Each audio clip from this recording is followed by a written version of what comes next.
যুবক যৌবনে থাইকা, পুরুষ পুরুষত্বে থাইকা, নারী নারীত্বে থাইকা, পদালা পদে থাইকা, আধিপত্যওয়ালা আধিপত্যে থাইকা, সম্পত্তিওয়ালা সম্পত্তি পাওয়ার পরে, মিলওয়ালা মিল পাওয়ার পরে, ফ্যাক্টরিওয়ালা ফ্যাক্টরি পাওয়ার পরে, হাটওয়ালা হাট পাওয়ার পরে, বাজারওয়ালা বাজার পাওয়ার পরে, রোডওয়ালা রোড পাওয়ার পরে, ঘাটওয়ালা ঘাট পাওয়ার পরে, প্রত্যেক ব্যক্তি পাওয়ার পরে যখন আল্লাহর থেকে ভুলা যায়, আল্লাহর থেকে দূরে সরে, তো আল্লাহ জিজ্ঞাসা করে কাছের থেকে আইসা, হাল ওয়াজাদতা আজওয়াদা মিন্নি, আমার চেয়ে বড় দাতার সন্ধান কি তোর কাছে আছে?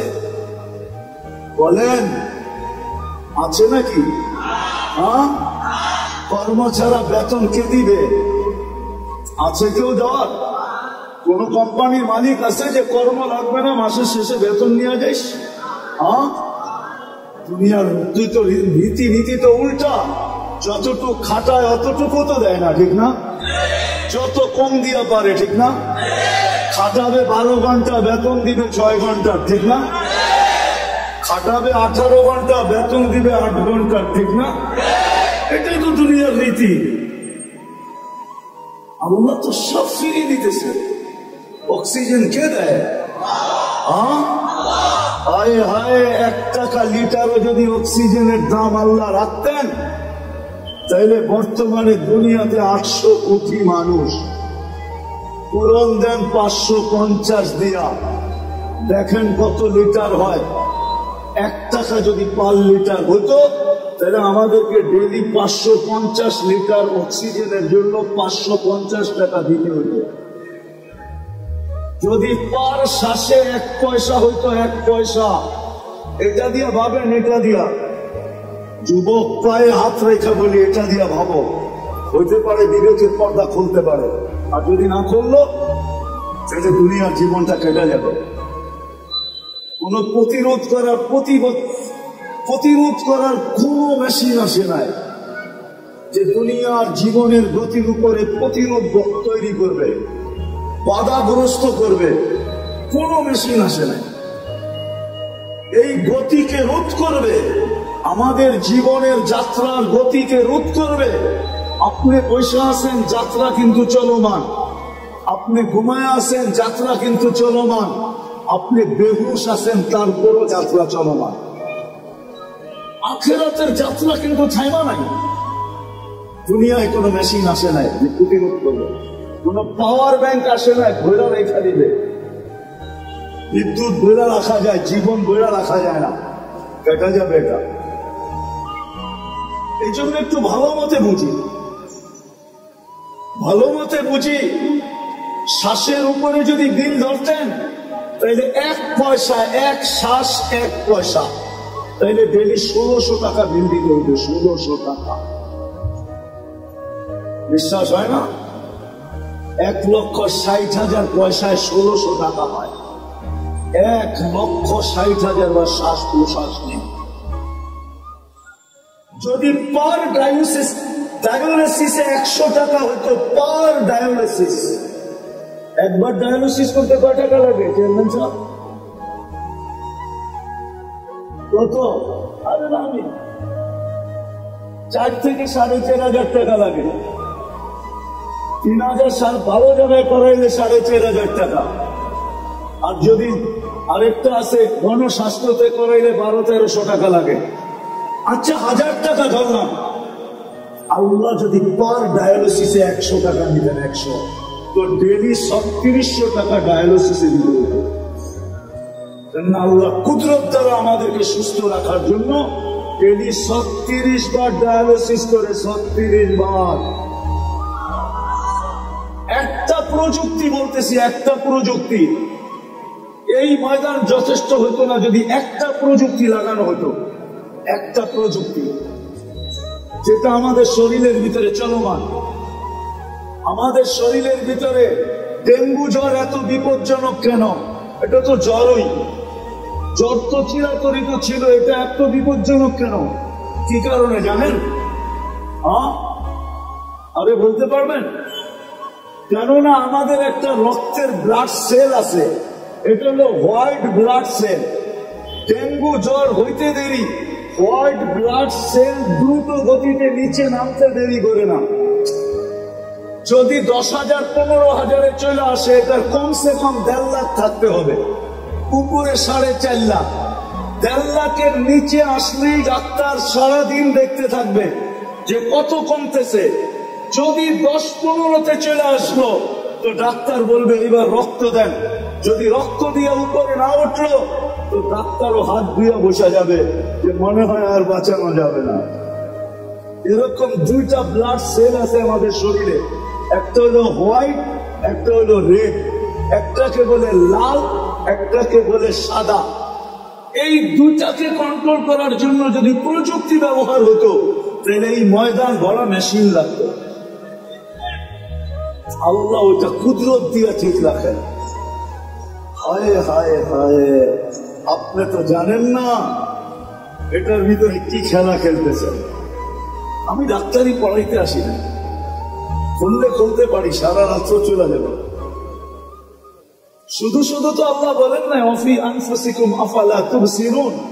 তুই শিক্ষিত তো হলি বটে, কিন্তু তোর ভিতরে আমি কি কুদরত ফিট করছি ওটা আমি বাবার তোর কোনোদিন। দুইটা এরকম হয়তো রাস্তা দিয়ে হাঁটতেন, ঠিক না?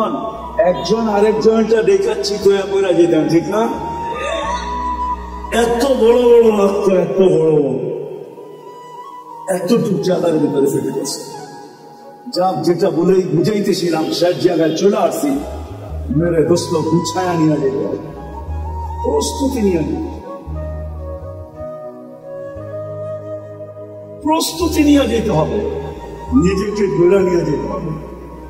সদিচ্ছায় আসি নাই, সদিচ্ছায় যাব না, চিরদিন এখানে থাকবো না, এটাই সত্য। নিজেকে বেড়া নিয়ে যেতে হবে, গুছায়া নিয়ে যেতে হবে, প্রস্তুতি নিয়ে যেতে হবে।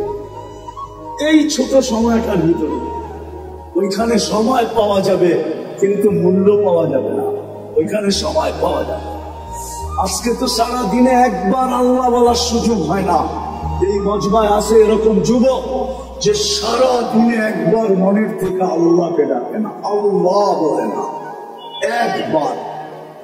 এই মজমায় আছে সারা দিনে 200 বার আল্লাহ আল্লাহ বলে না, সকালে একবার 100, বিকালে 100। আছে এই মজমা, বেশিরভাগই এই মজমায়। এই মজমায় আছে এরকম লোক সারা বৎসরে একবার কোরআনটাকে নিয়ে পড়তে তো জানে না, কোরআনটাকে নিয়ে একবার একটা চুমা দেয় না, এরকম করে একটা চুমা দেয় না একবার বৎসরে।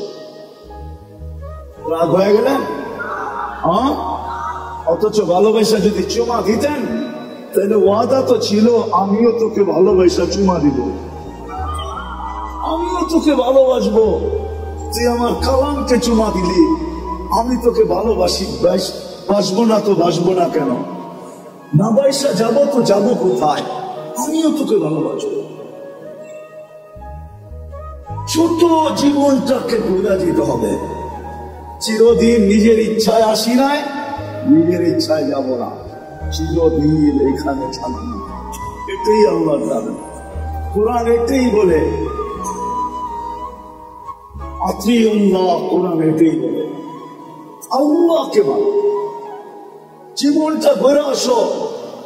কোরআনের দাবি এটাই, জীবন করা, প্রস্তুতি নেওয়া, চলে যেতে হবে। কিন্তু আরেকটা কথাও বলে দিই, সন্দেহ মানুষ থাকতে পারে যে মনে হয় দুনিয়ার কিছু ওইখানে, দুনিয়া টাকা পয়সা চলুক আর না চলুক সম্পর্ক মনে হয় চলবে। ওরকম লোকের সাথে সম্পর্ক হলে চলবে, কিন্তু বাকি অন্য কোনো সম্পর্ক চলবে না। ওরকম লোকের সাথে যদি সম্পর্ক হয়, নিয়ে যেতেছি আমি, নাইলে চলবে, নাইলে চলবে না।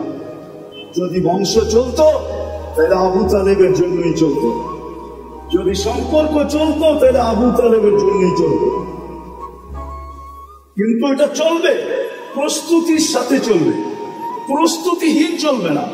আপনি যত উঁচা গড়েই জন্ম নেন না কেন, যত উঁচা গড়েই জন্ম নেন না কেন, আবু তালেবের চেয়ে বেশি মুহাম্মদুর রাসূলুল্লাহর রক্ত, আবু তালেবের শিরার রক্ত একই রক্ত দুই শিরায়, অথচ মুহাম্মদুর রাসূলুল্লাহ সাল্লাল্লাহু আলাইহি ওয়াসাল্লামের দূষিত রক্ত পান করতে দেরি, আল্লাহর রাসূলের মুখ থেকে ঘোষণা আসতে দেরি হয় নাই, তোর শরীর জাহান্নামের উপরে হারাম। অথচ আবু তালেবের শরীরে আর মুহাম্মদুর রাসূলুল্লাহর শরীরে একই রক্ত দৌড়াইতেছিল, কোনো কাজে দেয়। আমাদেরও প্রস্তুতির সাথে সম্পর্ক কাজে দিবে, এটা আমি মানি, এটা আমি অস্বীকার করি না। প্রস্তুতির সাথে সম্পর্ক কাজে দিবে, নাহলে কোরআন কেন বলবে, কোরআন কেন বলবে, কোরআন কেন বলবে যে তোমাদের তোমাদের পরিবার পরিজনকে তোমাদের সাথে মিলায় ওয়ালহাকনা বিহিম যুররিয়াতাহুম, প্রস্তুতির সাথে চলবে, ওয়ালহাকনা বিহিম যুররিয়াতাহুম চলবে। এই জন্য আল্লাহর দাবি হলো প্রস্তুতি নিয়ে দিতে হবে। রাজি? হ্যাঁ ইনশাআল্লাহ, না মনের থেকে না মুখের থেকে? প্রতিজ্ঞা? বিলকুল। দেখি কে কে প্রস্তুতি নিতে রাজি। আল্লাহ কবুল করো আমার। কিন্তু একটা প্রশ্ন হতে পারে, আল্লাহ আপনি বলতেছেন আপনাকে মানার দ্বারা প্রস্তুতি নিব, কিন্তু আপনাকে মানবো তো মানবো কি করে? চোখে তো আপনাকে দেখা যায় না, কানে তো আপনার কথা শোনা যায় না, ধ্যান ধারণায় তো আপনাকে আনা যায় না, ধ্যান ধারণায় তো আনা যায় না, বর্ণনা দিয়ে তো শেষ করা যায় না। দুনিয়ায় সামান্য পদস্থ মানুষ হলেই সিরিয়ালের জন্য মাসের পর মাস অপেক্ষা করতে হয় না? নাই বাংলাদেশে এরকম কোন ডাক্তার আছে? 3 মাস 4 মাস আগে সিরিয়াল নিতে হয়, ঠিক না? সামান্য একজন ডাক্তার, ঠিক না? কি আরে রাগ হয়ে গেলেন বুঝি, ঠিক না? কত মানুষ ওনার হাতে ভালো হয়েছে, আবার কত মানুষ ওনার হাতে আজিম পুরো গেছে, ঠিক না? না যায় নাই, না যায় নাই। বড় ডাক্তারের হাতে মানুষ মরে বেশি, এটা জানেন? ছোট ডাক্তার তো ভয় পায়, এই জন্য খালি রেফার করে। কি করে? সব মুসিবত বড় জনের কান্দে পড়ুক, আমার কান্দে পড়ার দরকার নাই। আবারও এটাও ভাবে আজিমপুরের কাছ দিয়ে গেলে আমার চেহারা ঢেকে যেতে হবে, খামাখা এটাও দরকার নাই, বড় ডাক্তারের কাছে পাঠায় দেয়, ঠিক না? 1 মাস 2 মাস 3 মাস আগে সিরিয়াল নিতে হয়, ঠিক না? একজন মানুষ হয়ে যদি 3 মাস পর্যন্ত ঘুরতে হয়, তাহলে আল্লাহ তো আল্লাহ, ঠিক না? আল্লাহ চিনেন? আল্লাহকে তো চোখে দেখা যায় না, কথা শোনা যায় না কানে, ধ্যান ধারণায় আনা যায় না, বর্ণনা দিয়ে শেষ করা যায় না।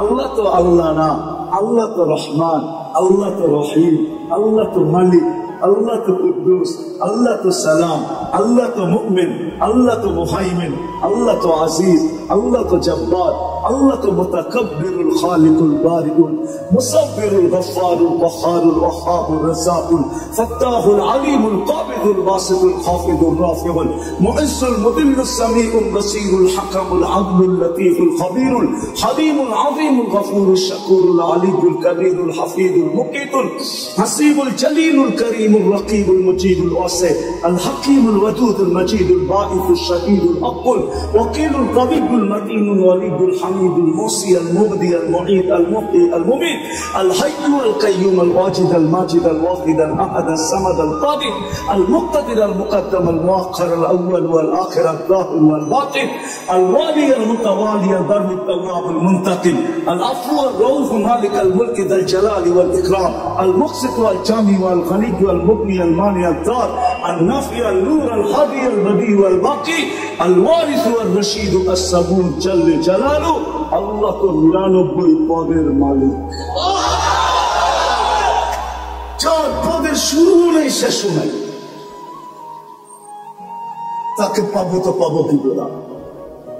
পাইলেই জীবন গড়া হবে, ওছানো হবে।